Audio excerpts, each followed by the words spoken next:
Stage پر تشریف فرما علماء کرام، سادات کرام، اراکین و مبلغین سنی دعوت اسلامی، میرے بزرگوں، ہم عمر ساتھیوں، پیارے بچوں، پس پردہ سننے والی میری ماں اور بہنوں، السلام علیکم ورحمۃ اللہ وبرکاتہ۔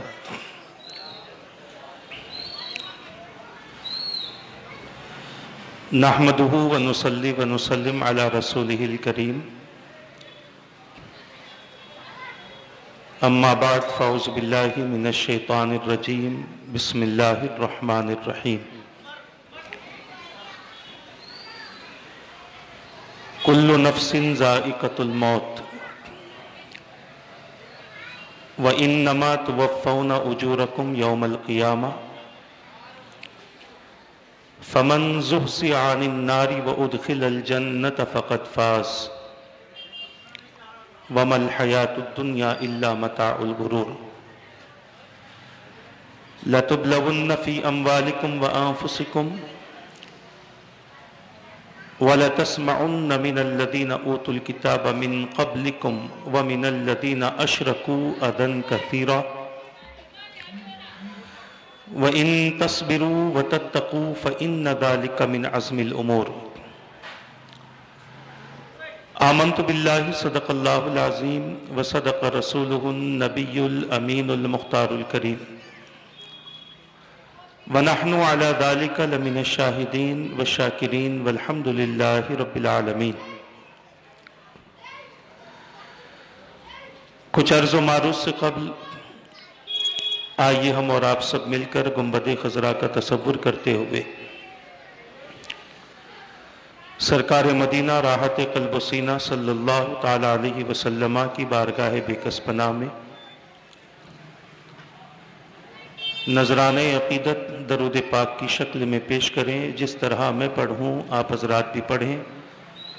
الصلاۃ والسلام علیک یا رسول اللہ، الصلاۃ والسلام علیک یا رسول اللہ، الصلاۃ والسلام علیک یا حبیب اللہ، الصلاۃ والسلام علیک یا حبیب اللہ، الصلاۃ والسلام علیک یا نبی اللہ،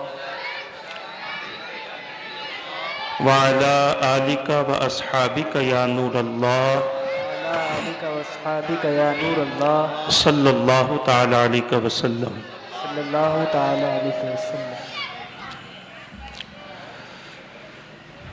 میرے پیارے آقا صلی اللہ تعالی علیہ وسلم کے پیارے دیوانوں،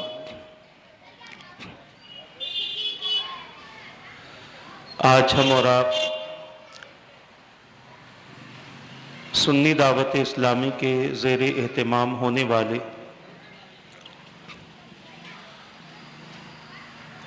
سالانہ روح پرور اجتماع جو اصلاح معاشرہ کے عنوان سے ہوا کرتا ہے اس میں جمع ہوئے ہیں۔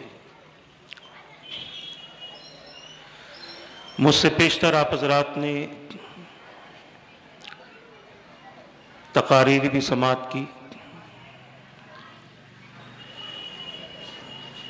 نعتیں بھی سماعت کی،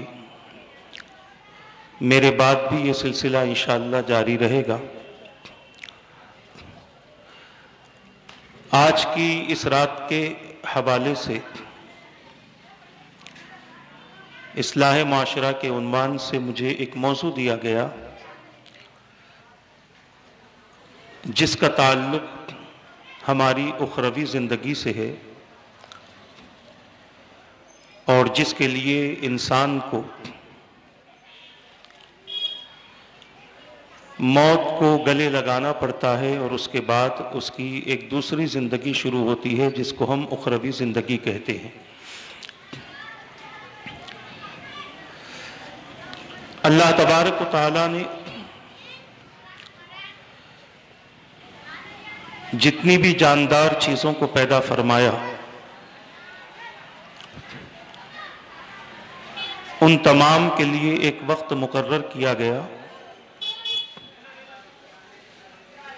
دن مقرر کیا گیا، وقت مقرر کیا گیا کہ اس وقت اس چیز کو ہماری طرف واپس لوٹ کر آنا ہے، اور اسی کو ہم کہتے ہیں کہ اس پر موت طاری ہو گئی، یہ مر چکا ہے، انتقال کر گیا، وفات پا گیا، وصال ہو گیا۔ ہماری اور آپ کی پیدائش کا مقصد اللہ تبارک و تعالیٰ کی عبادت ہے، جس کے لیے مشہور آیت کریمہ بار بار پڑھی جاتی ہے، وَمَا خَلَقْتُ الْجِنَّ وَالْإِنسَ إِلَّا لِيَعْبُدُونِ۔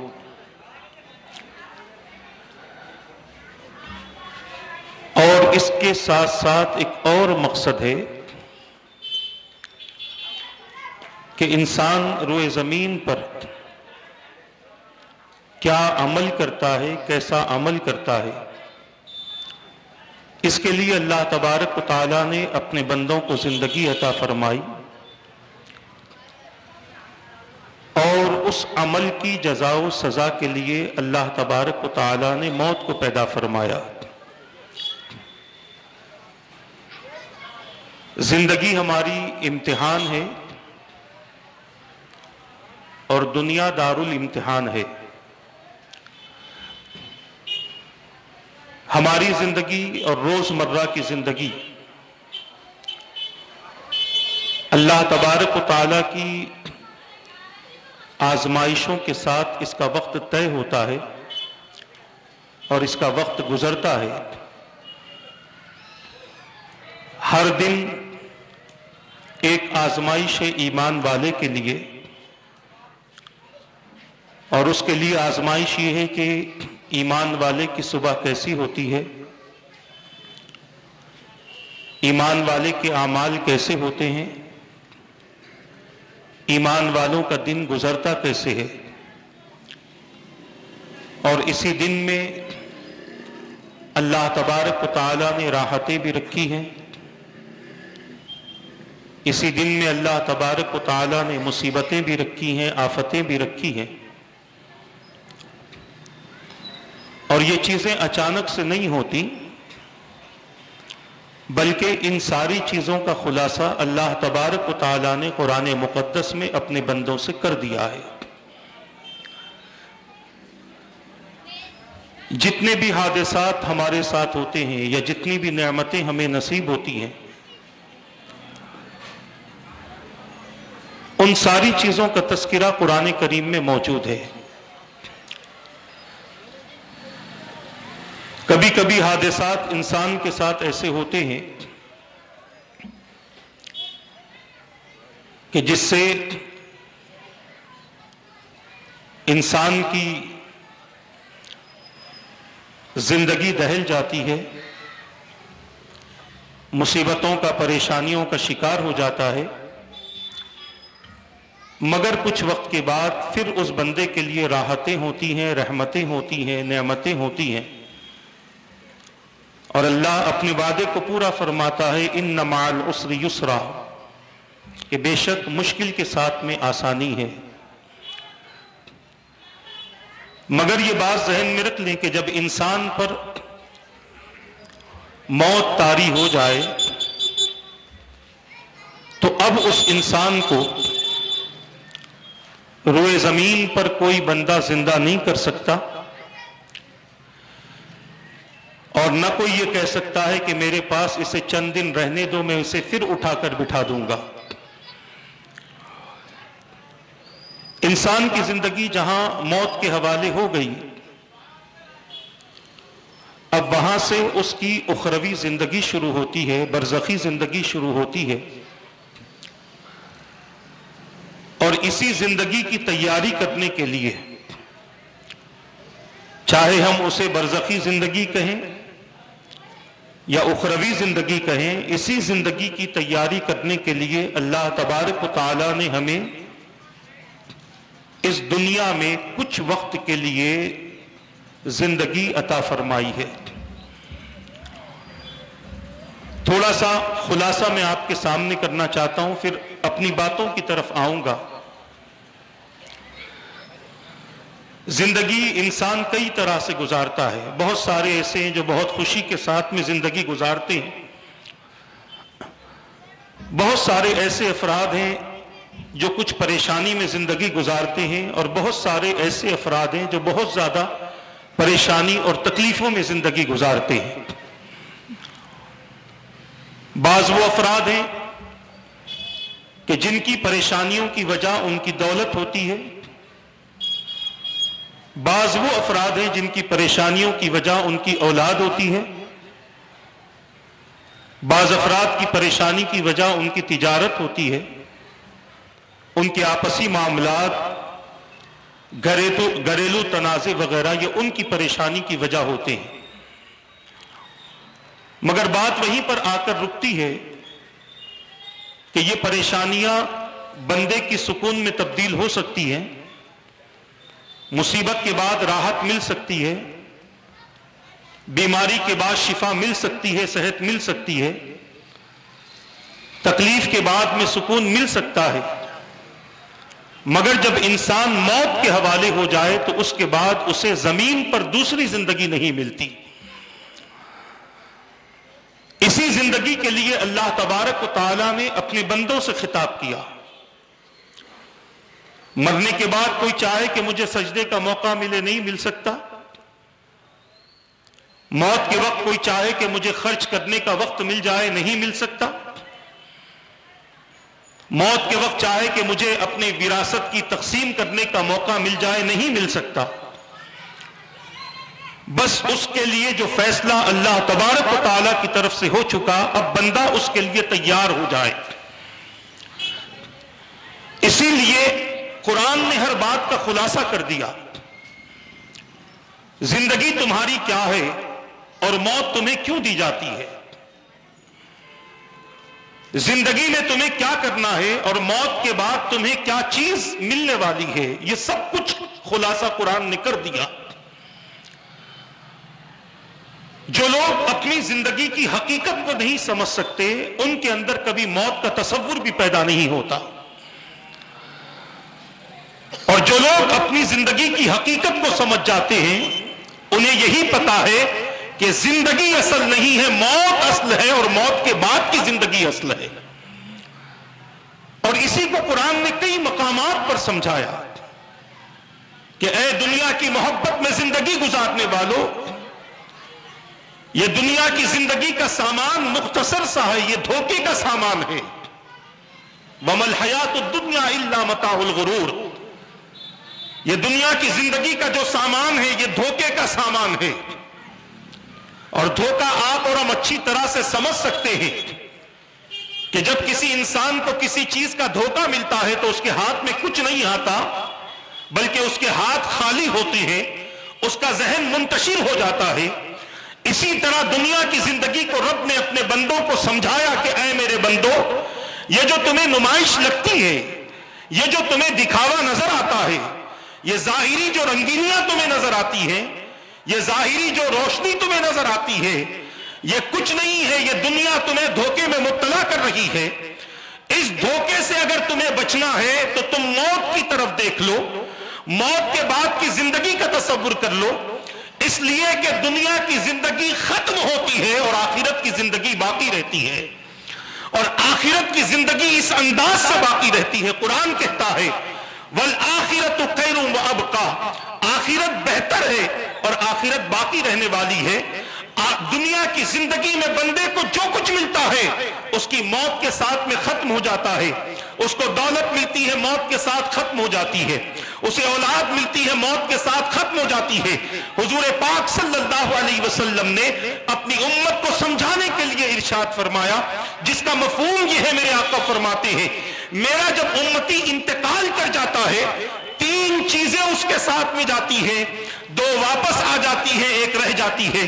صحابہ نے عرض کیا حضور وہ کون سی 3 چیزیں ہیں اور وہ کون سی 2 چیزیں ہیں اور وہ کون سی 1 چیز ہے؟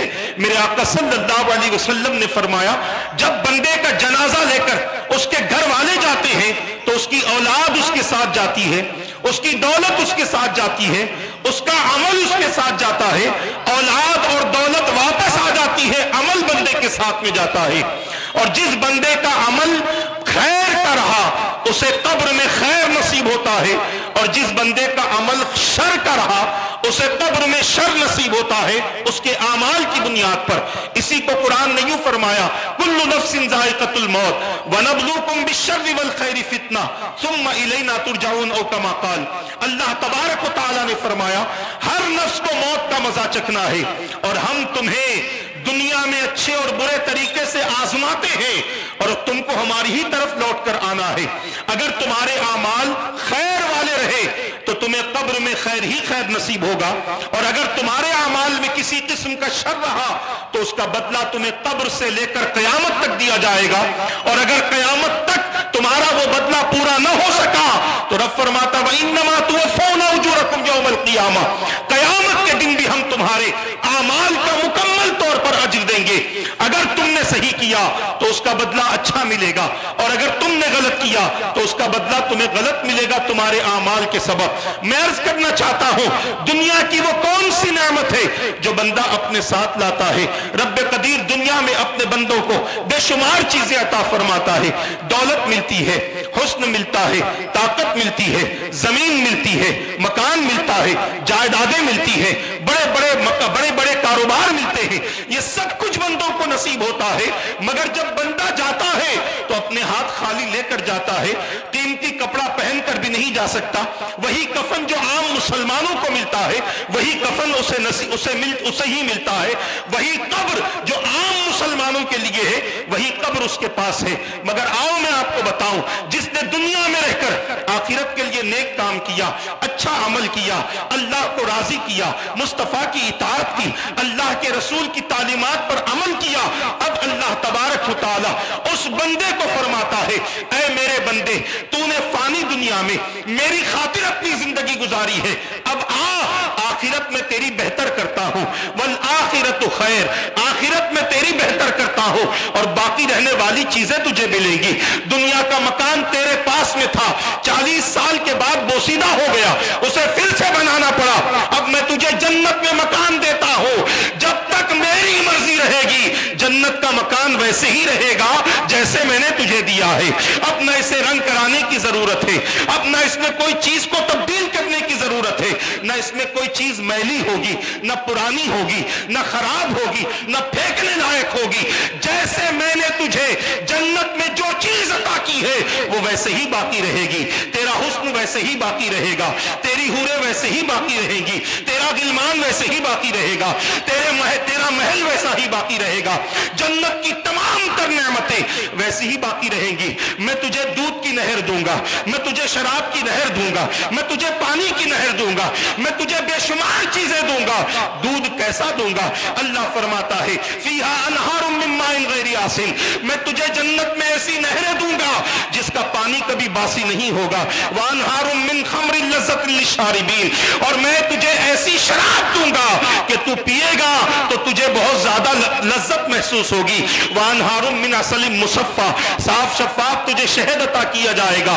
بتایا یہ جا رہا ہے دنیا کی چیزیں خراب ہو سکتی ہے، سڑ سکتی ہے، گل سکتی ہے، مگر مرنے کے بعد جو تجھے نعمتیں ملنے والی ہیں ان نعمتوں میں خیر ہی خیر ہوگا، اور وہ نعمتیں باقی رہنے والی ہیں۔ میرے پیارے آقا صلی اللہ علیہ وسلم کے پیارے دیوانوں، اب آپ اندازہ کریں زندگی اچھی گزرتی ہے تو مرنے کے بعد اللہ کی نعمتیں بھی بہتر ملتی ہیں، اور اگر زندگی ہم نے گناہوں میں گزاری، بیرا روی میں گزاری، غلطیوں میں گزاری، اللہ اور اس کے رسول کی نافرمانی میں گزاری، اور اس زندگی کے مقصد کو ہم نے نہیں سمجھا، اور پھر ہم نے یہ بھی نہیں جانا کہ موت کس شے کا نام ہے، پھر ہم اپنی زندگی ایسے ہی گزارتے رہے، یاد رکھو آنے والا وقت بڑا خطرناک ہے، آنے والے لمحات بڑے خطرناک ہیں۔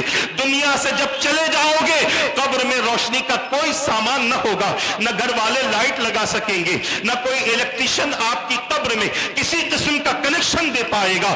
اگر قبر کی روشنی چاہتے ہو تو 5 وقت کی نمازیں پابندی سے ادا کرو، میدان محشر میں اللہ کے رسول کا ساتھ چاہتے ہو تو اپنی پیشانیوں کو وضو کے ذریعے چمکاتے رہو تاکہ مصطفیٰ پہچان کر بلا لے، اے میرے امتی میرے پاس آ جا، تیری پیشانی چمک رہی ہے تو میں جان گیا کہ تو دنیا میں وضو کرتا تھا۔ عزیزان ملت اسلامیہ، آج ہماری زندگی جس انداز سے گزر رہی ہے، ہم بڑے ذوق و شوق کے ساتھ، بڑی لذتوں کے ساتھ، بڑے ہی بے فکر ہو کر ہم اپنی زندگی گزار رہے ہیں۔ میں عرض کرنا چاہتا ہوں میرے پیارے آقا صلی اللہ علیہ وسلم کے پیارے دیوانوں، اللہ تبارک و تعالیٰ نے دنیا کی زندگی کو کھیل کود کے لیے نہیں عطا فرمایا، تماشوں کے لیے نہیں عطا فرمایا، اور دیگر کاموں کے لیے نہیں عطا فرمایا۔ میرے رب نے یہ زندگی عطا فرمائی ہے لِيَبْلُوَكُمْ أَيُّكُمْ أَحْسَنُ عَمَلًا، تم میں کون اچھا عمل کرتا ہے، تم میں سے آزمایا جائے۔ اب اچھے اعمال کیا ہوتے ہیں؟ بے نمازی ہونا یہ اچھا عمل نہیں ہے، رمضان کے روزے چھوڑنا یہ اچھا عمل نہیں ہے، ماں باپ کی نافرمانی کرنا یہ اچھا عمل نہیں ہے، سارا دن ناپاک رہنا یہ اچھا عمل نہیں ہے، اپنے دوستوں کو ستانا، اپنے لوگوں کا حق مار لینا، لوگوں پر ظلم کرنا، لوگوں کی جاسوسی کرنا، لوگوں کی غیبت کرنا، لوگوں کا قتل کرنا، لوگوں پر الزام لگانا، یہ کوئی اچھا عمل نہیں ہے۔ اچھا عمل وہ ہے کہ جس سے میرا رب راضی ہوتا ہے، اچھا عمل وہ ہے جس سے میرے رسول راضی ہوتے ہیں۔ اسی لیے تو قرآن ببانگ دہل کہتا ہے والعصر ان الانسان لفی خسر، زمانے کی قسم ہے بے شک انسان خسارے میں ہے، الا الذین آمنوا وعملوا الصالحات، مگر وہ لوگ جو ایمان لے آئے اور نیک عمل کرتے رہے، حق کی وصیت کرتے رہے، صبر کی تعلیم دیتے رہے، یہ لوگ خسارے میں نہیں ہے۔ مسلمانوں اپنے دل پر ہاتھ رکھ کر سوچو، ہم دنیا والوں کو تعلیم دینا تو دور کی بات ہے، اپنی اولادوں کو کتنی ہم نماز کی تعلیم دیتے ہیں، کتنا ہم روزے کی تعلیم دیتے ہیں، کتنا ہم اپنی اولاد کو نیکیوں کی تعلیم دیتے ہیں۔ دور دراز جانے کی ضرورت نہیں، بندہ سب سے پہلے اپنے گھر کا جائزہ لے لے اور پھر اپنے آپ کے لیے فیصلہ کر لے۔ زندگی اللہ تبارک و تعالیٰ نے کیوں عطا کی؟ آؤ میں قرآن کریم کے ذریعے آپ کے سامنے عرض کرنا چاہتا ہوں۔ اللہ تبارک و تعالیٰ نے فرمایا کل نفس ذائقۃ الموت وانما توفون اجورکم یوم القیامہ، ہر جاندار کو موت کا مزہ چکھنا ہے، اور وانما توفون اجورکم، اور بے شک تمہارا جو اجر ہے قیامت کے دن اللہ تبارک و تعالیٰ تم کو عطا فرمائے گا۔ اب اس کے بعد میرا رب فرماتا ہے فمن زحزح عن النار وادخل الجنۃ فقد فاز۔ بڑی اہم بات قرآن کہتا ہے، ہم کامیابی کس کو سمجھتے ہیں، ہم کامرانی کس کو سمجھتے ہیں، ہم سربلندی کس کو سمجھتے ہیں؟ آج کا مسلمان تو کامیابی کو سمجھنا تو درکنار ہے، کامیابی کے معنی اور مفہوم سے بھی واقف نہیں ہے۔ آج کا بندہ یہ سمجھتا ہے اس دنیا کو جیسے تیسے چاہے گزار لو، ہماری زندگی کامیابی والی ہے۔ نہیں نہیں، اور قرآن کہتا ہے فمن زحزح عن النار، جس کو دوزخ سے بچا لیا گیا، وادخل الجنۃ فقد فاز، اور جنت میں داخل کر دیا گیا، بے شک وہ کامیاب ہو گیا۔ رب قدیر اپنے بندوں کو بتاتا ہے اے میرے بندو، کامیابی جنت میں داخل ہونے کا نام ہے، کامیابی جنت میں جانے کا نام ہے، اور جنت میں ہر کوئی نہیں جا سکتا، بلکہ جنت میں داخلہ اس کا ہوگا جو جنت میں جانے والے عمل کرتا ہے، اور جنت میں جانے والے عمل مرنے کے بعد نہیں کرائے جاتے، دنیا ہی میں کرائے جاتے ہیں، دنیا ہی میں بتایا جاتا ہے یہ صراط مستقیم ہے، دنیا ہی میں بتایا جاتا ہے یہ رسول کا راستہ ہے جس پر رسول نے تمہیں چلایا ہے، یہ خیر کا راستہ ہے جس پر تمہیں چلنا ہے۔ پوری نمازیں، جتنی نمازیں ہم پڑھتے ہیں، چاہے وہ سنت پڑھیں کہ فرض پڑھیں، واجب پڑھیں کہ نفل پڑھیں، ہر نماز میں ہم دعا کرتے ہیں اہدنا الصراط المستقیم صراط الذین انعمت علیہم، ہم کو سیدھی راہ چلا ان لوگوں کا راستہ جن پر تو نے انعام فرمایا ہے۔ آپ اندازہ تو کیجئے، رب قدیر نے ہمیں نمازوں میں اس بات کا حکم دے دیا، سورہ فاتحہ کے ذریعے اس بات کا حکم دیا کہ تم صراط مستقیم کی دعائیں کرتے رہو، تم صراط مستقیم پر رہنے کی دعائیں کرتے رہو، اس پر استقامت کے ساتھ رہنے کی دعائیں کرتے رہو۔ مگر آج صراط مستقیم پر ہم اس لیے نہیں ہیں کہ ہم نمازیں ادا نہیں کرتے، ہم اللہ کی اطاعت نہیں کرتے، ہم اللہ کی عبادت نہیں کرتے۔ یہ شب قدر میں 100 رکعت نفل پڑھ لینا، یہ شعبان کے مہینے میں شب برات میں 4 رکعت پڑھ لینا، شب معراج میں چند رکعتیں پڑھ لینا، اس کے ذریعے ہم صراط مستقیم نہیں پا سکتے، بلکہ صراط مستقیم پانے کے لیے ایک بندے کو 5 وقتہ نماز پابندی کے ساتھ ادا کرنے کی ضرورت ہے، اور اگر بندہ پابندی کے کے ساتھ 5 وقتہ نماز ادا نہیں کرتا وہ صراط مستقیم پر نہیں رہ سکتا. اور میں ذمہ داری کے ساتھ کہنا چاہتا ہوں بہت سارے ایسے بھی ہیں جو 5 وقتہ نماز ادا کرتے ہیں مگر وہ بھی صراط مستقیم پر نہیں رہتے, اس وجہ سے کہ ان کی نمازیں خشوع سے خالی, ان کی نمازیں خضوع سے خالی, ان کی نمازیں اللہ کی طرف توجہ سے خالی, ان کی نمازیں جنت اور جہنم کے تذکروں کو سمجھنے سے خالی.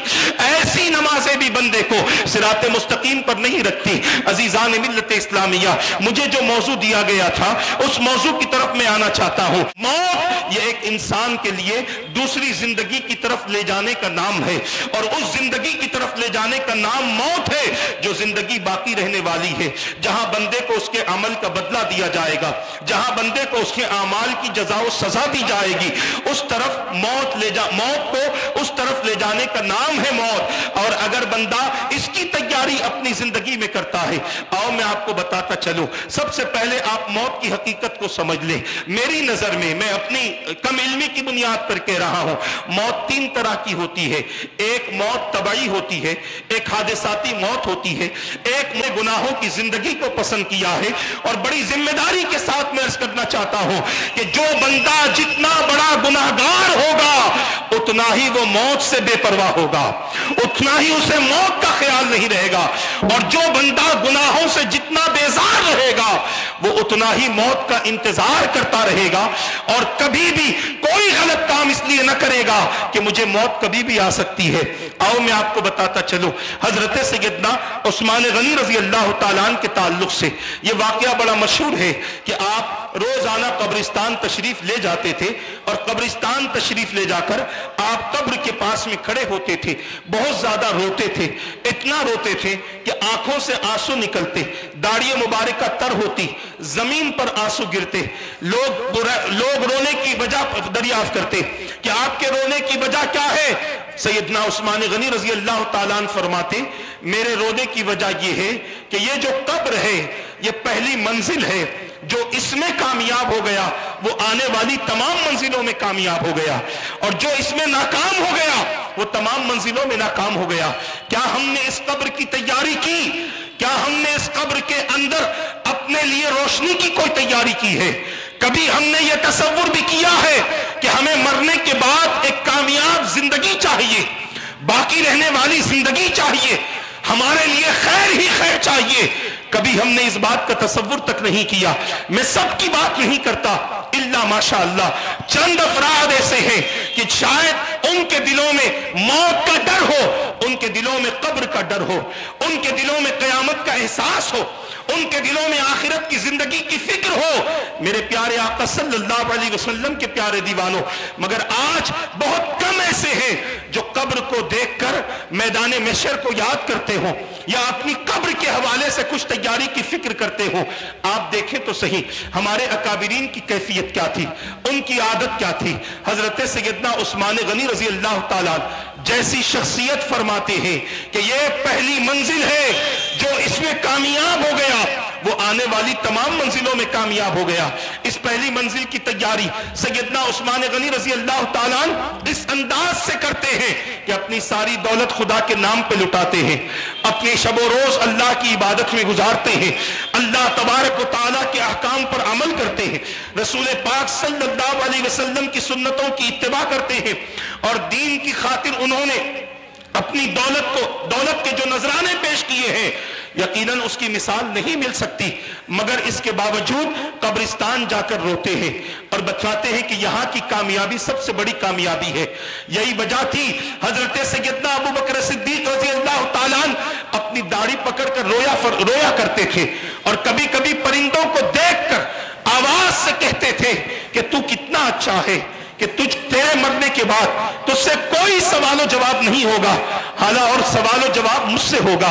یہ حضرت سیدنا ابو بکر صدیق رضی اللہ تعالیٰ عنہ کی کیفیت ہے. ہمارے سارے اکابرین پر ہم توجہ کر لیں, اولیاء پر توجہ کر لیں, صالحین پر توجہ کر لیں.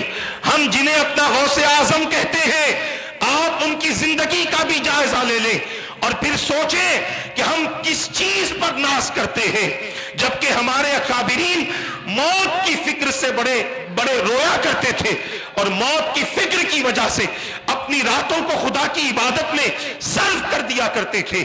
حضرت فاروق اعظم رضی اللہ تعالیٰ عنہ کو عید کے دن لوگوں نے عید کی مبارکباد دینے کی کوشش کی تو آپ نے فرمایا آج عید کا دن بھی ہے اور وعید کا دن بھی ہے. عید کا دن اس کے لیے ہے جس کے نام اعمال اللہ نے قبول فرما لیے, جس کی نیکیاں رب نے قبول فرما لی, جس کے عمل کو خدا نے قبول فرما لیا, اور وعید کا دن اس کے لیے ہے جس کی نیکیوں کو اللہ نے اس کے منہ پر مار دیا اس کی غلط حرکتوں اور غلط سوچ کی وجہ سے. مسلمانوں ذرا سوچو, غور کرو. پھر فرماتے ہیں عمر کے لیے عید کا دن وہی ہے جس دن اس دنیا سے وہ ایمان کی حالت میں رخصت ہو جائے. یہ حضرت سیدنا فاروق اعظم رضی اللہ تعالیٰ عنہ فرماتے ہیں کیا ایمان ان کا تھا, کیا نیکیاں ان کی تھیں, کیا صحبت رسول ان کا تھا, کیا اتباع رسول ان کے اندر تھا, کیا اطاعت رسول ان کے اندر تھا. رسول پاک صلی اللہ علیہ وسلم جو حکم فرما دیتے اس حکم کی تعمیل و تکمیل کیا کرتے, مگر اس کے باوجود موت کے خوف نے ان کے جسم پر لرزہ پیدا کر دیا ہے. موت کے خوف نے انہیں دنیا سے بے فکر کر دیا ہے اور آخرت کی فکر میں انہیں مصروف کر دیا ہے. مسلمانوں, کبھی ہم نے موت کی فکر کرنے کی کوشش کی؟ کبھی ہم نے یہ سوچا ہے؟ ہم تو یہ سمجھتے ہیں کہ بوڑھے ہوں گے تبھی مریں گے, اس سے پہلے ہمیں موت آنے والی نہیں ہے, اس سے پہلے ہم مرنے والے نہیں ہیں. میرے والد 70 سال کی عمر میں گزرے تھے, مجھے بھی 70 سال کی زندگی ملے گی. یہ بات ذہن میں رکھ لے, اللہ تبارک و تعالیٰ نے کسی سے اس کی عمر کا وعدہ نہیں کیا بلکہ یہ فرما دیا کہ ہم کسی بھی حالت میں تمہیں موت دیں گے. تم کہیں پر بھی رہو تمہیں موت آئے گی. کوئی یہ نہ سوچے کہ بچنے کے لیے دوسرے شہر چلے جائیں, کوئی یہ نہ سوچے کہ بچنے کے لیے غاروں میں چلے جائیں, فرشتے ہمیں تلاش نہ کر سکے. میرا رب فرماتا ہے اینما تکونوا یدرککم الموت ولو کنتم فی بروج مشیدہ, جس کا معنی اور مفہوم یہ ہے تم جہاں کہیں بھی رہو تمہیں موت آنی ہی آنی ہے. تم کہیں پر بھی چھپ کر رہو, تم کہیں پر بھی ظاہر ہو کر رہو, کسی کے پہرے لگا دو کہ میرے پاس موت نہیں آنی چاہیے. عزیزان ملت اسلامیہ, دنیا کا ایک مشہور شخص تھا, کوئی نیک نامی آدمی نہیں تھا. آپ مائیکل جیکسن کو جانتے ہیں, وہ اپنے ساتھ ہر قسم کے طبیب کو لے کر گھومتا تھا اور وہ یہ سمجھ بیٹھا تھا کہ یہ طبیب میری زندگی کو بچائیں گے, مگر دیکھ لیا, وقت بتا دیا کہ انہی طبیبوں کے سامنے ملک الموت آئے اور اس کے جسم سے اس کی جان کو نکال لیا اور کوئی طبیب اسے بچا نہ سکا, کوئی طبیب اسے زندہ نہ رکھ سکا. بتانا یہ چاہتا ہوں, لوگ جو سمجھتے ہیں کہ ہم طویل زندگی گزاریں گے یا کسی سبب ہم بچ جائیں گے, موت سے بچنے والے نہیں ہو. بیماری سے بچ سکتے ہو, پریشانی سے بچ سکتے ہو, تکلیف سے بچ سکتے ہو, مصیبتوں سے بچ سکتے ہو, آفتوں سے بچ سکتے ہو, ظلم سے بچ سکتے ہو, مگر موت سے کبھی نہیں بچ سکتے. اب اس کی تیاری کرنے کی ضرورت ہے. اس کی تیاری کس انداز سے کی جائے, آؤ میں آپ کو بتاؤں. میرے آقا تاجدار مدینہ صلی اللہ تعالی علیہ وسلم روزانہ عصر کی نماز کے بعد 70 مرتبہ سکرات موت سے پناہ مانگتے تھے. اللہم حون علی سکرات الموت او کما قال, کہ اللہ مجھ پر سکرات موت کو آسان فرما دے. یہ سکرات موت کیا ہے؟